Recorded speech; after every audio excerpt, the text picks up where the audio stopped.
il aperçoit un wagon poubelle qui attend qu'on vienne le chercher.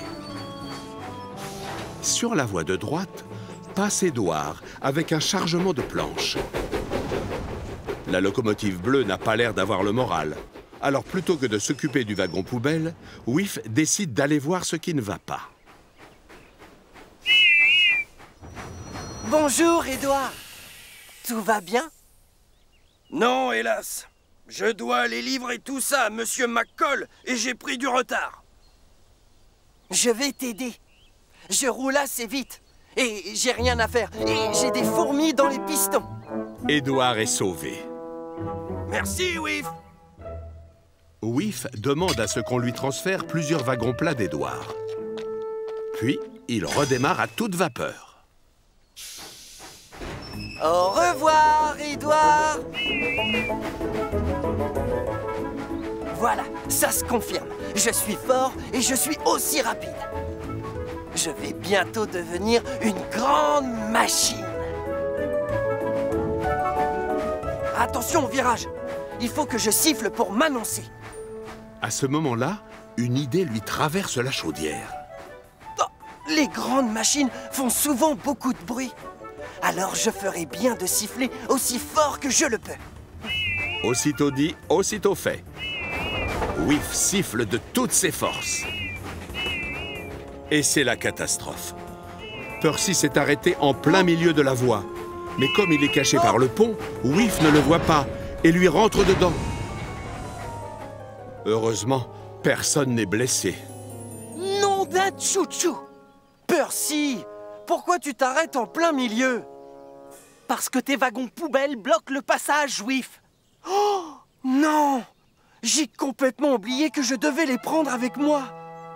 Le gros contrôleur va se mettre en colère. Whiff sait qu'il a fait une grosse bêtise. Et il ne se sent pas grand du tout. Pardon, je suis désolé. Percy est inquiet. Oh, je sais, mais l'ennui, c'est que je vais être en retard pour le courrier. En effet, c'est embêtant.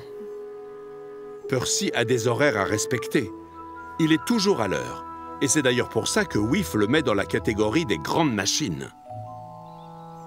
La locomotive à lunettes sait alors ce qu'il lui reste à faire. Mais oui, bien sûr. Si je fais mon travail correctement, alors je passerai dans la catégorie des grands, moi aussi.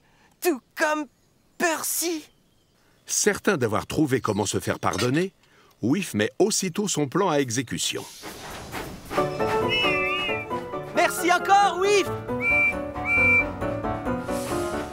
Whiff se dépêche, parce que le temps est compté. D'abord, je vais aller livrer les wagons de charbon, et après les planches. Oh, ensuite, il ne faut pas que je traîne, car je dois aller récupérer tous les wagons poubelles. Whiff sait qu'il a pris la bonne décision, et le moral est revenu. En passant par les 4 vents, il siffle un bon coup en guise de coucou. Premier arrêt, la ferme de Monsieur McCall pour déposer les planches. Je te remercie, Whiff. Monsieur McCall est rassuré.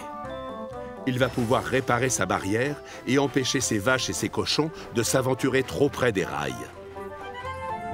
Ensuite, Whiff va livrer le charbon.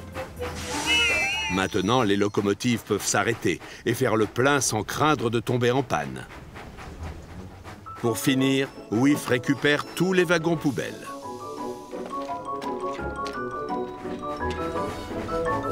Il travaille vite, sans montrer un signe de fatigue, alors que les wagons sont lourds, et il siffle pour se faire annoncer.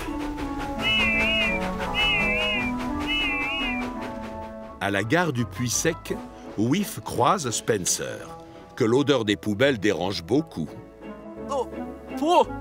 Oh, mais c'est notre cher Whiff l'éboueur, le préposé au wagon poubelle. Tu sais, tu ne seras jamais une grande machine comme moi. Quel prétentieux! Désolé, Spencer, je dois me dépêcher. Tous ces wagons sont vraiment lourds et j'ai promis de les emmener à la décharge. À ce moment-là, Gordon arrive avec le maire et le gros contrôleur à bord, ce qui n'a pas l'air d'inquiéter Whiff. Très beau travail, Whiff. Toutes les voies sont enfin dégagées. Tu t'es montré particulièrement efficace et je te félicite. Et tu es un grand maintenant. Oh, merci beaucoup, messieurs. C'est sûrement le plus beau compliment que l'on pouvait faire au nouveau Whiff le Grand. Un peu plus tard, le gros contrôleur vient constater les dégâts. Ça alors!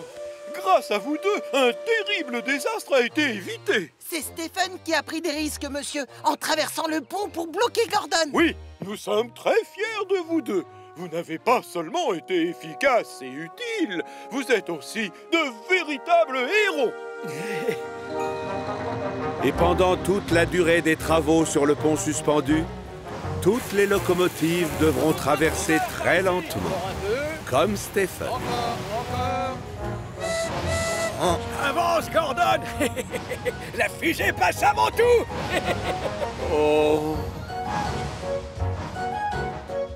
Le journal a fait un article vantant le courage de Stephen.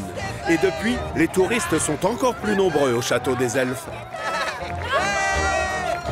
Eh oui, il a beau être très lent, Stephen est plus populaire que jamais.